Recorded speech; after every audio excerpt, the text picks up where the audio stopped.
What is up, and welcome back to another 8 p.m. video. I hope everyone is doing well. As always, drop a comment below and let me know if you're watching live, comment live. If you're watching after, comment after. So just back from the cinema, saw Avatar.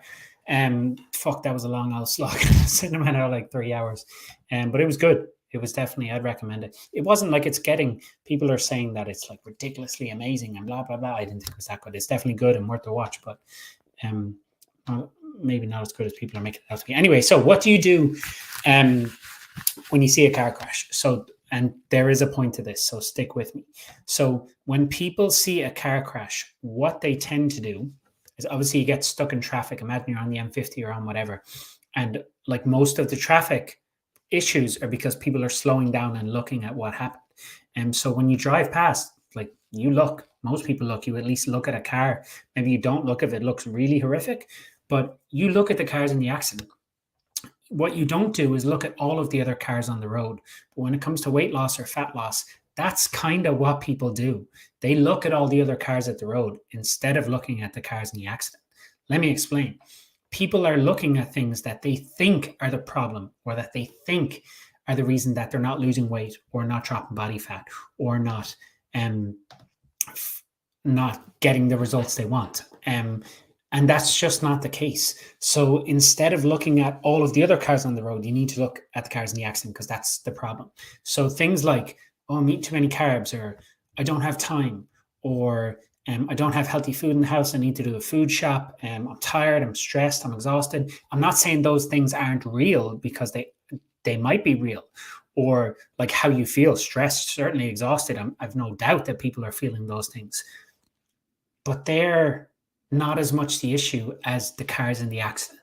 And for 99% of people, the cars in the accident, or the actual problem that you're having that you're not looking at, is you're just not fucking planning enough. You're not planning in enough detail. And a lot of people will hear that and roll their eyes, and they'll say, oh, like I have to be here and I have to do this and I have to do that. But you're not planning enough. And I know, because I've done this. And it's a Sunday and it's a pain in the ass. You don't want to plan. And I know, because if I'm honest, I just got back from the cinema and it was a 3-hour slog in the cinema. We came back, we had dinner. And I didn't want to come up here and make this video, if we're being honest. And that's okay, but I did it.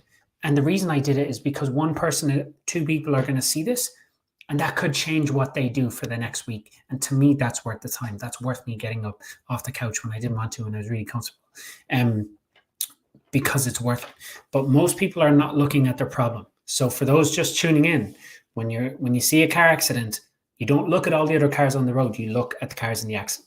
So treat your health and fitness, your weight loss, your fat loss the same. Don't look at all the other things that you think are the problem. Most people's problem is you're just not good enough at planning. Pick days and times that you're going to work out and treat them like doctor's appointment.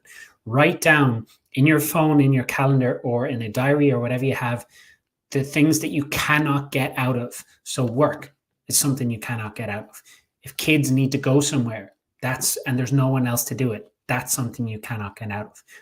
Most other things you can get out of, and you need to prioritize you and plan your time in, whether that's workouts or whether that's making time to do a food shop, or making time to get walks in, or making time to meet a friend for coffee. Make some time for you. Then you need to do that. You need to plan that in. But most people's biggest issue is that they're just not planning well enough and in enough detail.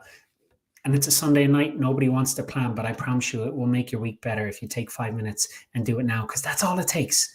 5 minutes. Write down the non-negotiables, or the things you cannot get away from. Write down things like work, dropping kids, whatever it is. After the things that are absolutely unavoidable, and potentially even, obviously you can't avoid work, so we have to be somewhat realistic about this. After the things that are unavoidable, you put in you time. Nothing else comes before that.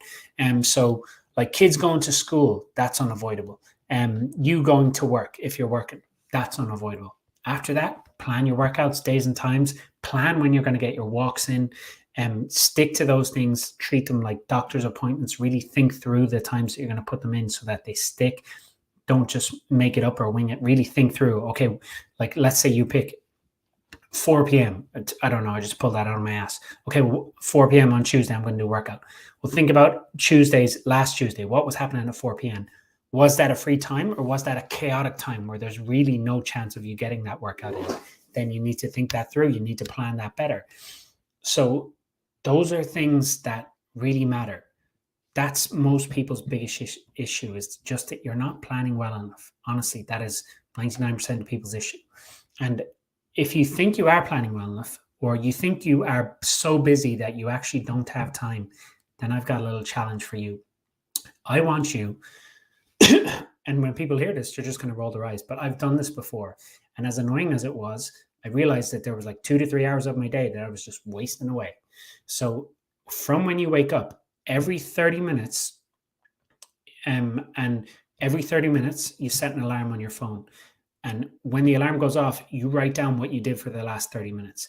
And it could be like, if it's in the morning and you are having breakfast, or maybe you're making lunches or whatever, cool, you're sweet. But I guarantee you'll find time where, like, I have no idea what I did for the last 30 minutes. I thought I was sitting down just taking a break, but actually it's been 45 minutes and I haven't got off my phone. So you'll find time like that. You will. So every 30 minutes for like 2 days, write down what you did for the previous 30 minutes. You could do it every 60 minutes if you want to, but I guarantee you'll find time then. So think about that as we go into another week. The problem or the lesson you need to learn will keep appearing until you learn it. And for most of you, the lesson you need to learn is how to plan better and to make time to plan better. Hope that helps. Happy Sunday evening. Drop a comment below. Let me know what you thought. If you have seen Avatar, what did you think of it? And if you have any questions, just ask away. And also, if you watch live, comment live. If you watch after, comment after. Have a good rest of your Sunday evening.